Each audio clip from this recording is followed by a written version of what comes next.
ikigwati rero kugira ngo kiboneke cavuye kure kuko bari imiryango 28 isanzwe iri mu gisagara ca Bururi aho yaba mu gakartier bita kuri Centre Agricole kera niko yari Centre Agricole ku nkengera ishamba cimeza rya Bururi. Abo rero ntibari bafise inzu, ntibari bafise uburaro n'uburamuko, bari bafise ibibazo byinshi cyane kugira ngo barye, kugira ngo babeho, babanza kwinjira mu ishamba cimeza rya Bururi bagaca ibiti, bagaca amabuye, bagakura umusenyi, hanyuma rero bakadandaza bakabona kurugura ivyo kurya. Ivyo rero byatumye haba amatati menshi hagati y'abacunga iryo shamba cimeza rya Bururi nabo batwa. Hanyuma rero tumaze kuronka umugambi, ico gihe nari ngikora muri leta, tumaze kuronka umugambi w'isi yose Banki Mondiale uko dufasha gucungera cyane ishamba cimeza rya Bururi, byabaye ngombwa ko dutora inyishu kuri ubu bwoko bw'abarundi. Ubwa mbere twiyumvira ko intwaro ishobora kubaha amatongo. Komine Bururi rero iragendera bereka ahantu Kibimbi bobaha amatongo. Hanyuma rero aho hantu Kibimbi rero abo bantu baragiyeyo abasanga ubutaka abanyene bene ikigwati ntibahashima kuko hari mu mabuye, natwese twaragiyeyo ntitwahashima.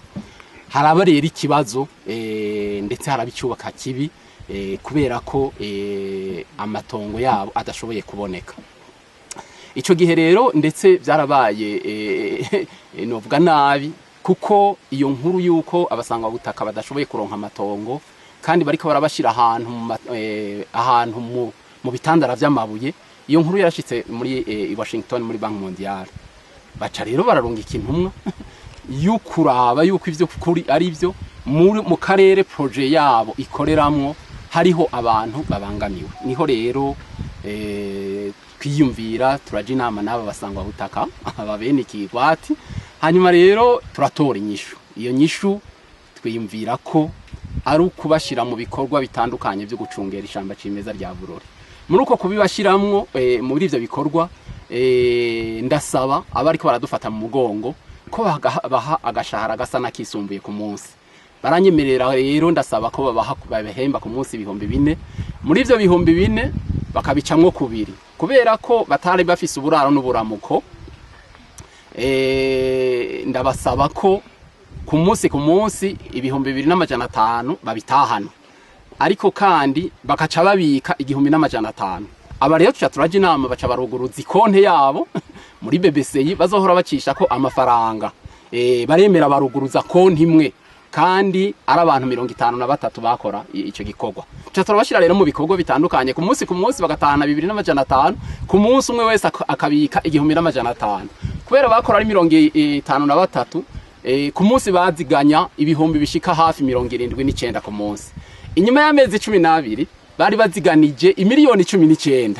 Hanyuma rero twari twarasezeranye yuko ayo mafaranga baziganya ubu batazosubira kuja gusega itongo, ahubwo bazoyagora itongo.